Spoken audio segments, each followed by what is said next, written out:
Indonesia menduduki peringkat 20 di dunia dalam hal indeks kriminalitas dan menjadi urutan kedua tertinggi di kawasan ASEAN. Nah, kalian tahu kan ternyata Indonesia adalah negara dengan kasus kekerasan dan kriminalitas yang tinggi, seperti pelecehan, perampokan, pembunuhan, pemaksaan, dan lain-lain. Itu tadi termasuk ke dalam contoh penyimpangan sosial yang kriminal. Disebut penyimpangan sosial yang kriminal apabila memenuhi 4 syarat. Yang pertama, ada hukum yang dilanggar. Yang kedua, merugikan orang lain. Yang ketiga, bisa dilaporkan. Dan yang terakhir atau yang keempat, tidak adanya alasan yang kuat.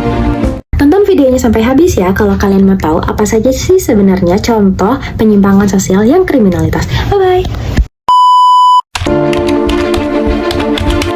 Contoh penyimpangan sosial kriminal yang pertama adalah pembunuhan, karena pembunuhan adalah salah satu tindak pidana yang paling serius dan secara tegas ada di dalam Undang-Undang Dasar. Contohnya pada pasal 338 tentang pembunuhan biasa dan pasal 340 tentang pembunuhan berencana. Pembunuhan jelas melanggar hukum.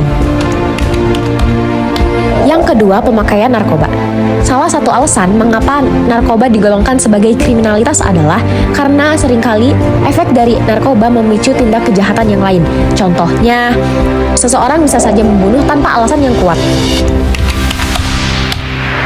Pelecehan jelas termasuk penyimpangan yang kriminal. Selain adanya pihak yang dirugikan, bertentangan dengan hukum, pelecehan termasuk pelanggaran atas norma dan nilai sosial, baik secara fisik, verbal, maupun emosional.